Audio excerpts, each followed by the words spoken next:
तो जैसा कि कक्षा सातवीं का हमारा विज्ञान विषय का है ना, कक्षा सात का विज्ञान का हमारा 19 तारीख को सुबह से 11 बजे अर्धवार्षिक परीक्षा का आपका विज्ञान का पेपर होना है। उसके लिए मैं आपको मॉडल पेपर देने वाला हूँ। देखिए, एक मॉडल पेपर है जो आपकी परीक्षा के लिए अति उपयोगी है। इसको कंप्लीट करके जाना। मैं आपको 1 से लेकर के 26 तक के इस अभ्यास प्रश्न पत्र के पूरे क्वेश्चन कंप्लीट करवाऊंगा, जो कि आपके पेपर में देखने को मिल सकते हैं, क्योंकि बहुत ही इंपॉर्टेंट क्वेश्चन हो सकते हैं आपके लिए, है ना। क्योंकि ये आपके सिलेबस पर आधारित है, एससीईआरटी से एनसीईआरटी से कैसे क्वेश्चन आ रहे हैं ना। और इस मॉडल पेपर को दिखाने का आपको केवल एक ही उद्देश्य है कि आपके किस लेवल के क्वेश्चन आ रहे हैं, आपको ये जानकारी लगे, है ना। आपको पेपर के पैटर्न का पता चले, है ना। तो ये सारी कुछ चीजें आपकी यहाँ पे क्लियर हो जाती हैं। इसलिए इसे पूरा देख लेना। 1 से लेकर के 26 तक के पूरे क्वेश्चन के आंसर मैं आपको बताऊंगा। तो उस समय भाई आपको 2.5 घंटे मिलेगा भाई। पूर्णांक आपका 60 नंबर का रहने वाला है, तो बिल्कुल से याद कर लेना इन चीजों को। नेक्स्ट आपका निर्देश दिए गए, सभी प्रश्न हल करना अनिवार्य है। मैं आपको 1 से लेकर के 26 तक आंसर बताऊंगा, तो सभी प्रश्न हल हो जाएंगे। अगला आपका यह है केवल अभ्यास हेतु नमूना प्रश्न पत्र है ना। तो यह एक मॉडल पेपर है। चलिए स्टार्ट कर लेते हैं। यहाँ से बहुविकल्पीय प्रश्न आ जाते हैं आपके 1 से लेकर के 5 तक, है ना, जो कि आपके 1-1 नंबर के रहने वाले हैं। देख सकते हैं 1-1 नंबर के, है ना। तो पहला नंबर आपका दिया गया है, पत्तियों की सतह पर पाए जाने वाले सूक्ष्म छिद्र जो गैसों का आदान प्रदान करते हैं कहलाते हैं। तो उन्हें हम क्या कहते हैं? जड़, तना, पुष्प या फिर रंध्र यानी कि स्टोमेटा। तो देखिए, सूक्ष्म छिद्र की बात की जाए वो रंध्र कहलाते हैं। रंध्र यानी कि छिद्र, रंध्र का मतलब क्या होता है? छिद्र। तो इसका आंसर क्या हो जाएगा? स्टोमेटा। स्टोमेटा भी इसका आंसर याद रखना। रंध्र छिद्र एक ही बात है ना। इसका आंसर आएगा डी नंबर ऑप्शन। अगला आपका दिया गया नीचे, बूझों को बुखार आने पर डॉक्टर द्वारा उसके शरीर को के ताप को मापने के लिए उपयोग किया गया उपकरण है। तो कौन सा है? थर्मामीटर है, माइक्रोस्कोप, स्टेथोस्कोप, स्फाइग्नोमीटर। तो वो थर्मामीटर होता है। जैसे हम बुखार का मापन करते हैं तो वो कौन सा उपकरण होता है? वो थर्मामीटर होता है ना, इस तरीके से। नेक्स्ट आपका आ जाता है, इमली अंगूर एवं कच्चे आम में पाए जाने वाले अम्ल का नाम क्या है? इमली अंगूर ये खट्टे पदार्थ होते हैं, इनमें कौन सा? टार्टरिक एसिड पाया जाता है। कौन सा? टार्टरिक अम्ल। बिल्कुल से याद कर लो इस चीज को। नेक्स्ट आपका आ जाता है, लोहे में जंग लगना। लोहे में जंग लगना रासायनिक परिवर्तन है। ऑक्सीजन की आवश्यकता होती है, नमी की आवश्यकता होती है, तीनों कथन सही है ना। तो ये भी मतलब कह सकते हैं कि रासायनिक परिवर्तन भी है, नमी की भी आवश्यकता होती है इसके लिए, ऑक्सीजन की भी आवश्यकता होती है, तीनों कथन सही भी कह सकते हैं। लेकिन यह एक रासायनिक परिवर्तन है, ये भी इसका सही लगा सकते हो आप, ये भी इसका सही लगा सकते हो। लेकिन मैं आपको प्रेफर करूंगा कि आप याद रखिएगा कि आपका रासायनिक परिवर्तन है, लोहे में जंग लगना है ना। नेक्स्ट है आपका, शरीर में अपशिष्ट पदार्थों का, शरीर में से अपशिष्ट पदार्थों का बाहर निकालने का प्रक्रम, है ना। मल त्यागने की प्रक्रिया कहलाती है क्या? उत्सर्जन, श्वसन, परिसंचरण या फिर जनन। तो इसका आंसर हो जाएगा आपका उत्सर्जन, है ना। उत्सर्जन कहलाती है आपकी अपशिष्ट पदार्थों को बाहर निकालने की प्रक्रिया, है ना। श्वसन, सांस लेने की जो आप हमारे अंदर ऊर्जा बनती है, फिर अणु टूटते हैं ना, हम सांस लेते हैं, फिर उसके बाद होता है सारा कुछ, है ना। जनन, जीवों के अस्तित्व को बनाए रखने के लिए जनन एक प्रक्रम है जिसे बनाए रखते हैं जीव, तो वो जनन है। परिसंचरण, इन तीनों चीजों को याद रखना। नेक्स्ट आपके आ जाते हैं यहाँ पे रिक्त स्थानों की पूर्ति आपके 6 से 10 तक, है ना, जो कि आपके 1-1 नंबर के हैं। देखिए यहाँ पे देख सकते हो आप, है ना। देखिए आपका 6वें नंबर का प्रश्न है। देखिए, आमाशय खालिस्तान अम्ल का स्रावण करता है। तो आमाशय HCl यानी कि हाइड्रोक्लोरिक, ये आपका आंसर दिया गया हाइड्रोक्लोरिक। ये आपको पहले में भर देना है ना, यही आंसर ये लिखा हाइड्रोक्लोरिक अम्ल, ये आपको यहाँ पे इस तरीके से लिख लेना। देखो, हाइड्रोक्लोरिक, इस तरीके से इसको कंप्लीट कर लेना, है ना। HCl इसको शॉर्ट में कहते हैं ना, मैंने लिख दिया। अगला आपका, कॉकरोच के श्वसन अंग खालिस्तान होते हैं। तो क्या होते हैं? श्वास रंध्र, ये लिखा है ना, ये इसका उत्तर है ना। श्वास रंध्र, क्या? श्वास रंध्र, ये बिंदी लगी हुई है ना, श्वास रंध्र। इस तरीके से आप इसका आंसर कंप्लीट कर लीजिएगा 7वें नंबर का। चलिए आगे के क्वेश्चन आपके देख लेते हैं। तो आगे के क्वेश्चन कहते हैं कि विद्युत की बचत के लिए खालिस्तान बल्ब का उपयोग करना चाहिए। तो कौन से बल्ब का उपयोग? LED का। किसका? LED का। ये वहां पे ऑप्शन में भी दिया गया है LED, इसका आंसर याद रखना है। इस तरीके से आपके घर में भी LED लगे होंगे, है ना, सफेद कलर का बल्ब। अगला आपका, ईस्ट में खालिस्तान द्वारा जनन होता है। तो ईस्ट में किसके द्वारा जनन होता है? मुकुलन द्वारा। किसके द्वारा? बडिंग या मुकुलन। इसका आंसर क्या याद रखना? मुकुलन, ये आपका आंसर इसका हो जाएगा। अगला आपका, श्वेत प्रकाश खालिस्तान वर्णों, वर्णों यानी कि रंगों, ये वर्णों लिखा है ना, ये रंग होता है, वर्ण का मतलब है ना रंगों का मिश्रण है। श्वेत प्रकाश जो है 7 रंगों का मिश्रण है। क्या? 7। इसका आंसर क्या हो जाएगा आपका? 10वें का 7। इस तरीके से भी लिख सकते हो, या फिर आपको 7 ऐसे लिखना तो ऐसे भी लिख सकते हो। चलिए आगे हमारे 11 से 16 तक आ जाते हैं। 2-2 नंबर के प्रश्न देख सकते हो, यहाँ पे दिए गए हैं सारे, है ना, ये रहे। चलिए मैं इन सभी के आंसर आपको नीचे दिखाऊंगा। तो पहले क्वेश्चन पढ़ लेते हैं हम। पोषण किसे कहते हैं? पोषण के भोजन के जो है प्रमुख घटकों के नाम लिखिए। 12 है आपका, सूर्य द्वारा पृथ्वी तक ऊष्मा किस प्रक्रम द्वारा पहुंचती है ना। तो एक देखिए, पोषण के प्रमुख घटक कौन कौन से होते हैं? कार्बोहाइड्रेट हो गया, वसा, विटामिन हो गया, है ना, खनिज हो गए, ये सारे कुछ होते हैं। और विकिरण द्वारा, है ना, सूर्य द्वारा पृथ्वी तक ऊष्मा किस प्रक्रम द्वारा? तो विकिरण प्रक्रम द्वारा। कौन से? विकिरण हो जाएगा आपका 12 का उत्तर, विकिरण, है ना। अगला आपका, अम्ल किसे कहते हैं? तो सभी को पता होगा, अम्ल जो है स्वाद में खट्टे होते हैं। उदाहरण कौन से हो जाए? एसिटिक लिख देना, अभी हमने जो ऑप्शन में देखे ऊपर, है ना। टार्ट्रिक हो गया, कई सारे सिट्रिक एसिड वगैरह होते हैं।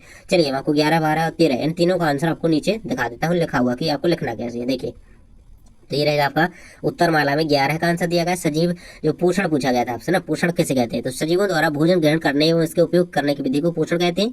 और पोषण के प्रमुख घटक कौन कौन से, प्रोटीन, कार्बोहाइड्रेट, वसा, खनिज लवण, विटामिन आदि, है ना। ये जल हो गया। और जल द्वारा सूर्य द्वारा पृथ्वी तक ऊष्मा किस प्रक्रम द्वारा पहुंचती है, तो विकिरण प्रक्रम द्वारा पहुंचती है, उत्तर लिखा हुआ है। अगला 13 का उत्तर था, वे पदार्थ जिनका स्वाद खट्टा होता है क्या कहलाते हैं, तो अम्ल कहलाते हैं। अम्ल का उदाहरण क्या रहेगा, एसिटिक अम्ल और सिट्रिक अम्ल, इन दोनों को याद रखना। चलिए 13 तक कंप्लीट होते हैं। अब देख लेते हैं आपके 14 नंबर का प्रश्न। 14 नंबर प्रश्न कहता है, जब कोई प्रकाश किरण चमकदार पृष्ठ पर टकराकर उसी माध्यम में लौट जाती है तो प्रकाश किस गुण को क्या कहते हैं, तो उसे कहते हैं, देखिए प्रकाश किरण यहाँ से आई, इस तरीके से आएगी, फिर ऐसे लौट जाएगी, यहाँ पे टकरा गई, यहाँ से फिर लौट गई, तो क्या है, परावर्तन है, प्रकाश का क्या है, परावर्तन है। तो इस चीज को याद रखना। इसका आंसर मैं आपको नीचे बता दूंगा। अगला है 15, विद्युत धारा के दो प्रभावों के नाम लिखिए। 16 कहता है, चाल से आप क्या समझते हैं, चाल के मूल मात्रक व अन्य मात्रक लिखिए। तो हम देख लेते हैं 14, 15 और 16, इन तीनों का आंसर आपका नीचे। चलिए देखो, वीडियो को लाइक कर लेना, चैनल को सब्सक्राइब, क्योंकि वार्षिक परीक्षा की तैयारी मैं ही आपको करवाऊंगा। देखिए ये रहेगा आपका 14 का, 15 का और 16 का उत्तर। देख सकते हैं, जब कोई प्रकाश किरण चमकदार पृष्ठ पर टकराकर उसी माध्यम में लौट जाती है ना, वापस यहाँ से आती है चमकदार पृष्ठ, यहाँ पे पानी पे टकराई, वापस चलेगी, तो क्या है, ये प्रकाश का परावर्तन कहलाता है। इस चीज को याद रखना। नेक्स्ट आपका विद्युत धारा के दो प्रभावों के नाम, चुंबकीय प्रभाव होता है, एक तापीय प्रभाव होता है। अगला है, किसी वस्तु के विस्थापन की दर को क्या कहते हैं, तो चाल कहते हैं। चाल का ऐसा ही मात्रक पूछा गया था, तो मीटर पर सेकंड क्या होता है, मीटर पर सेकंड, याद रखना। चाल एक अदिश राशि है, चाल बराबर दूरी बटे समय होता है, ये भी लिखा हुआ है ना, चाल बराबर दूरी बटे समय, इसको याद रखना। तो ये होता है कंप्लीट। चलिए आगे के क्वेश्चन को देख लेते हैं। यहाँ से आपके 17 से 22 तक आ जाते हैं। 3-3 नंबर के प्रश्न देख सकते हैं। 17 नंबर कहता है कि काला पॉलिश किए पात्र एवं चांदी पॉलिश किए पात्र में, है ना, आपने एक जो आपने एक बर्तन लिया, उसको काले रंग से रंग दिया, है ना, काले रंग से एक मटके को इस तरीके से रंग दिया कहते है ना, और फिर उसे दोपहर में पानी में भर के रख दिया, 2 घंटे के लिए पानी में रख दिया धूप में, है ना। और एक लिया आपने चांदी का पॉलिश, है ना, सफेद कलर का चांदी टाइप का पॉलिश, उसको भी रंग दिया, आप दोनों को रख दिया। तो अब बताना है आपको कि पानी किसमें गर्म होगा और क्यों, है ना, पानी कम गर्म होगा और क्यों, है ना, पानी कब किस में गर्म होगा और क्यों। चलिए इसका उत्तर मैं आपको बता देता हूँ। देखिए तो आपका ये आपका उत्तर इसका रहेगा, काले पात्र में जल्दी गर्म पानी होगा, क्योंकि ऊष्मा के अच्छे चालक होते हैं, ऊष्मा को ज्यादा अवशोषित करता है काला रंग, आप सभी को पता होगा, है ना। चलिए अगले क्वेश्चन का उत्तर आपको किस तरीके से करना है, ये रहेगा आपका 18 नंबर। उस कार्बोहाइड्रेट का नाम लिखिए जिसका पाचन जुगाली करने वाले जानवर करते हैं, तो वह कौन सा कार्बोहाइड्रेट है। चलिए जान लेते हैं इसका उत्तर। तो वह होता है आपका केसिकारस कार्बोहाइड्रेट, है ना। इस कार्बोहाइड्रेट का नाम लिखना था। जुगाली करते हैं, जुगाली जानते हो ना, जब मुंह चलाते हैं पशु खा करके बाद में बैठे बैठे। अगला आपका प्रयोगशाला तापमापी तथा डॉक्टरी तापमापी के बीच असमानताएं और समानता, है ना, बीच समानताएं तथा अंतर लिखिए ना, मतलब आपको इनके बीच क्या समानताएं हैं क्या अंतर है लिखना है। अगला आपका 20 नंबर का, पादपों में सहजीवी संबंध को उदाहरण से लिखिए। और अगला आपका 21, चींटी के काटने पर त्वचा पर कैलेमाइन का विलयन क्यों लगाया जाता है। देखिए तो आपका 19, 20 और 21 और 22 को भी देख लेते हैं साथ में। लिटमस पत्र के द्वारा आप अम्लीय, क्षारीय व उदासीन पदार्थों की पहचान कैसे करेंगे। तो चलिए आपको चारों के उत्तर में नीचे बता देता हूँ ना। देखिए चलिए, ये रहेगा आपका 17 का, देख लेना अच्छी तरीके से, 18 का हो गया था ना।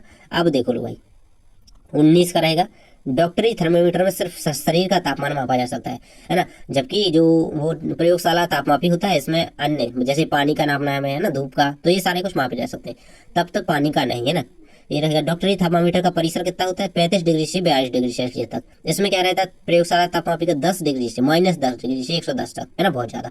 अगला है आपका 20 का उत्तर, कुछ जीव एक दूसरे के साथ रहते हैं, है ना, एक दूसरे के साथ आवास तत्व एक दूसरे के साथ बांटते हैं, शेयर करते हैं, जैसे क्या सहजीवी संबंध कहते हैं, याद रखना।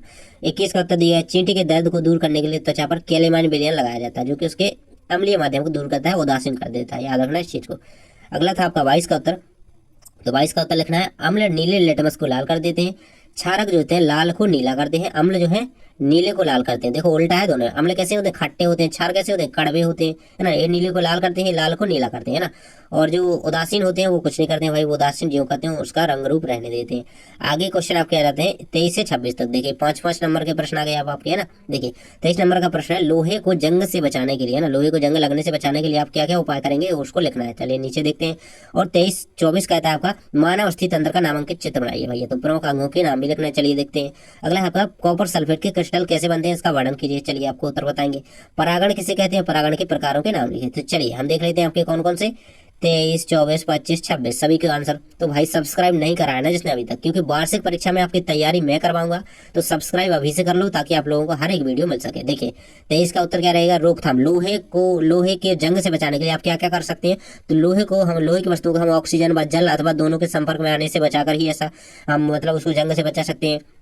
है ना। उन पर हम पेंट कर सकते हैं, बार्निश लगा सकते हैं उन पर, है ना। और ग्रीस की परत चढ़ा सकते हैं उस पर हम देखिए क्रोमियम अथवा जस्ते यानी कि जिंक की परत चढ़ा सकते हैं। और लोहे पर जिंक की परत चढ़ाने की प्रक्रिया को क्या यशद लेपन यानी कि गैल्वेनाइजेशन कहते हैं, है ना, गैल्वेनाइजेशन, इसको याद रखना। नेक्स्ट आपका 24 का उत्तर आ जाता है। 24 में आपको देखिए, है ना, अस्थि तंत्र का चित्र बनाना था, यानी कि श्वसन अंग हो गए। उसमें क्या क्या नाम हो जाते हैं, नासा यानी कि नाक, हमारी गुहा, ये सारे पार्ट इसमें दिए गए हैं। देखिए मैं जूम कर देता हूँ ताकि आपको क्लियर दिखे, दिख रहा है ना अब इससे। तो इसका आप स्क्रीनशॉट ले लो, इसे अच्छी तरीके से एक दो बार बना लो क्योंकि ये इंपॉर्टेंट है, आ सकता है ना बाहर से परीक्षा के लिए भी, है ना, इसे कर लेना। चलिए अगला आपका देख लेते हैं 25 का उत्तर। तो 25 में आपको किस तरीके से उत्तर लिखना है देखिए आपके सामने रहेगा। तो किसी बीकर में लगभग एक उप जल लेकर उसमें सल्फ्यूरिक अम्ल की कुछ बूंदे मिलाते हैं ना, इस तरीके से आपको ये पूरा कंप्लीट कर लेना। कॉपर सल्फेट के विलयन के बारे में पूछा गया था। नेक्स्ट आपका लास्ट क्वेश्चन था 26 नंबर का, पर परागण के बारे में पूछा गया था। परागण के बारे में, परागण क्या होता है इसके प्रकार। तो परागण के दो प्रकार होते हैं, एक होता है स्वपरागण, दूसरा परपरागण, है ना।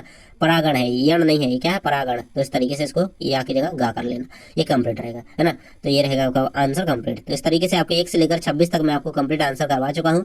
इस मॉडल पेपर को कंप्लीट कर लेना ताकि आपकी अच्छी तैयारी हो सके। Thanks for watching.